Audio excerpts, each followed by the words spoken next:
What's going on, everybody? Welcome to the Freedom Fire Podcast, where we want to stoke the flames of freedom every single day. My name is Kendall Bowman, and ladies and gentlemen, we got a couple stories for you guys today. A D.C. appeals court ruled that Trump does not have presidential immunity. We're going to get into that. And of course, our second story is Ronna McDaniel has told Donald Trump she plans to step down. So major changes coming in the GOP. Let's get right into it. We got this story. From the Post-Millennial, breaking. D.C. appeals court rules Trump does not have presidential immunity in J6 case. Supreme Court appeal expected. Guys, this is going to the Supreme Court. Ultimately, I think we all pretty much knew. Sorry, I'm going to turn that off. Ultimately, I think we all pretty much knew that this is where this was going to go. This was going to get hashed out in the Supreme Court. That's exactly what it was going to take because these lower courts and the Supreme Court to some extent, they're cowards. They're ultimately cowards. They don't want to be the one to have to put their name behind some things that could cause some political kerfuffles, okay? But let's get into the story. From the Post-Millennial, on Tuesday morning, a federal appeals court ruled that 2024 GOP frontrunner Donald Trump does not have presidential immunity in the January 6th and 2020 election case brought forth against him. According to NBC News, the three-judge panel of the U.S. Circuit Court of Appeals for the District of Columbia ruled that there was no basis for Trump's claims of presidential immunity. They're wrong. Trump is expected to appeal the case to the Supreme Court. He will. The appeals court judges wrote in the ruling that three separate immunity arguments made by Trump's team were rejected, both as a categorical defense to federal criminal prosecutions of former presidents and as applied to this case in particular, according to CNBC. For the purpose of this criminal case, former President Trump has become Citizen Trump with all of the defenses of any other criminal defendant, the panel wrote. But any executive immunity that may have protected him while he served as president no longer protects him against the prosecution. This comes as Judge Tanya Chutkan, who is overseeing the case brought forth by Biden special counsel Jack Smith, officially suspended the trial start date of March 4th. This case was paused in December pending an appeal of Chutkan's ruling against Trump's motion to dismiss the case over presidential immunity claims. The Supreme Court in December said that it would not take up Smith's request to fast-track the immunity claim case while the appeals court heard the case.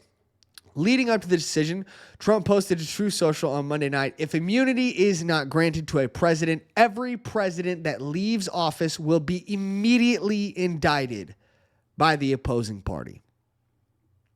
That's reality. That is the reality.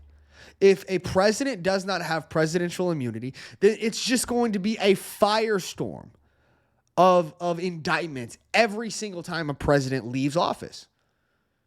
Or it could happen while they're in office. This opens up all types of insanity. But ultimately, if this is the route that they want to go, I would be willing to pay it. I would be willing to play this game if I had any confidence in the world that Republican prosecutors or Republican politicians were not spineless, cajoneless cowards. Yes, I just said cajoneless. We're making up words as we go at this point. They're cowards. Republicans are cowards. They refuse to go at these Democrats the same way that they go at us. All of these charges against Donald Trump are completely baseless. They're completely baseless. They're trumped up charges, for lack of a better term. That's the reality of this. I've made multiple videos about this before. But ultimately, if this is the game that they want to play, fine.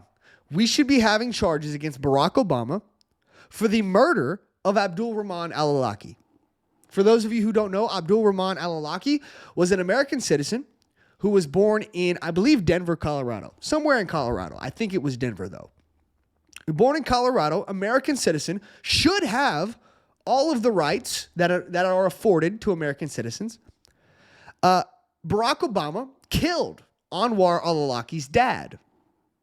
That is correct. Anwar al-Awlaki, Abdul Rahman al-Awlaki's father, was for lack of a better term, he was working with Al-Qaeda. I believe it was Al-Qaeda. He was working with one of these major terrorist organizations over in the Middle East.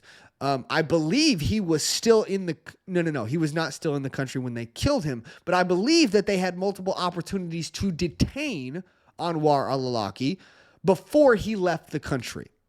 And I believe that they knew that he was working with these terrorist groups before he left the United States. So they had opportunities to detain him. They had opportunities to give Abdul Rahman al-Awlaki's father due process, and they chose not to. So that's one American citizen that they drone striked and killed, Anwar al-Awlaki. Then, of course, you have Abdul Rahman al-Awlaki, the son, who was not a part of any terrorist organization, who was visiting some family in Yemen, and Barack Obama ordered the drone strike that murdered him as he was sitting at a cafe eating lunch with, I believe he was eating lunch with one of his cousins or something. So, Barack Obama murdered 2 American citizens without due process. Now, I get what you can say. You can sit there and you can say, oh, well, Anwar al-Awlaki, he was working with terrorist organizations. You're at war. You have to be able to defend our troops. I get that.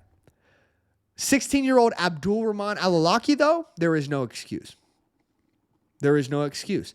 And according to this, Barack Obama does not have presidential immunity. So,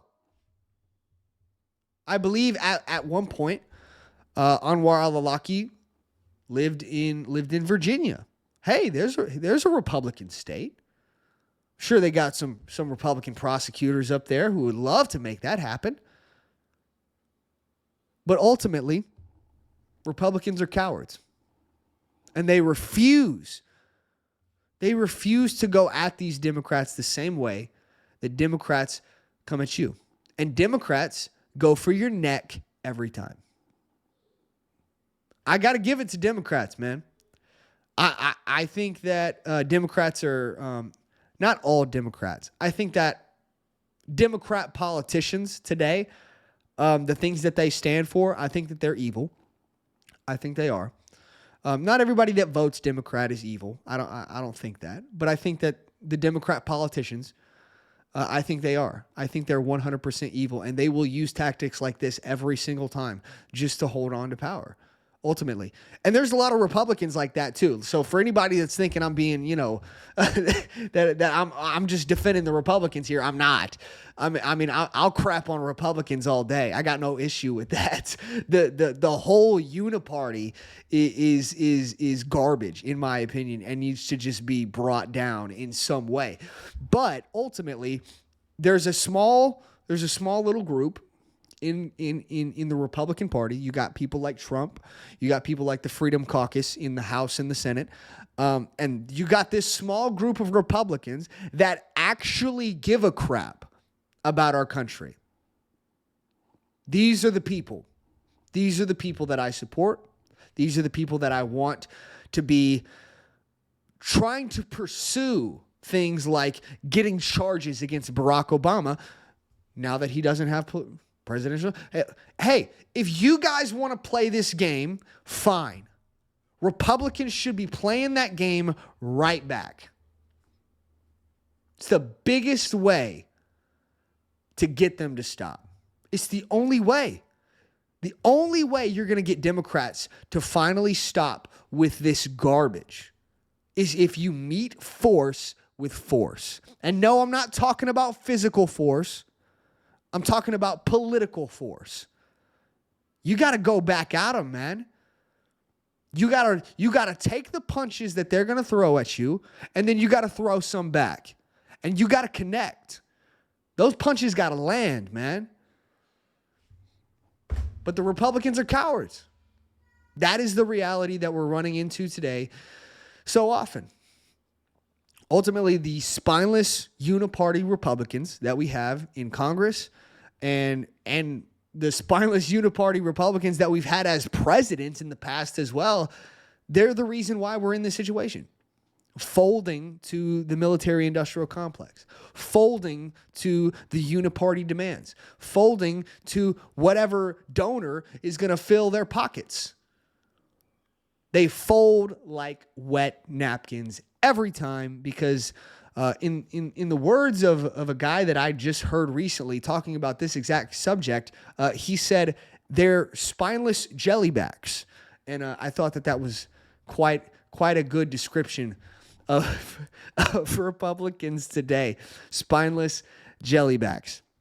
So ultimately, guys, this is going to get appealed up to the Supreme Court. Ultimately, I think that the Supreme Court will side with Trump, saying that he does have presidential immunity, which means basically that first, a president must be impeached before he can be impeached and found guilty by the Senate before he can face criminal charges, he must be impeached and then removed from office by the Senate before he can face criminal charges. At least that is what my understanding is from what I have read in the news and my understanding of this court case. Okay, if I'm wrong, please feel free to correct me down in the comment section. I would actually appreciate that because I love conversation, because that's how we fix things in this country.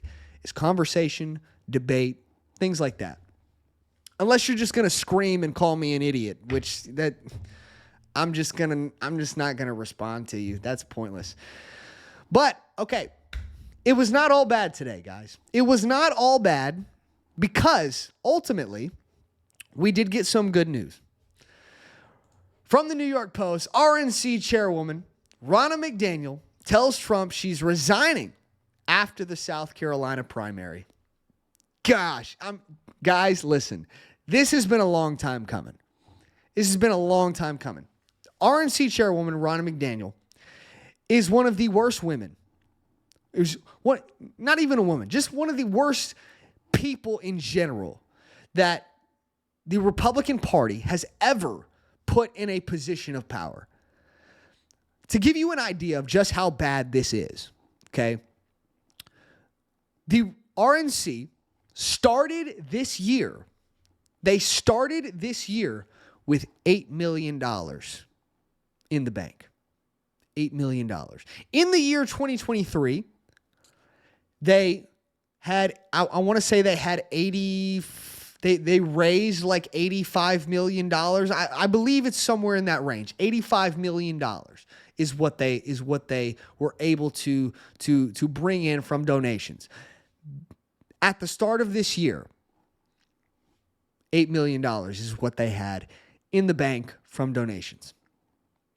Guys, no one wants to donate to the RNC because it's exactly what I just said.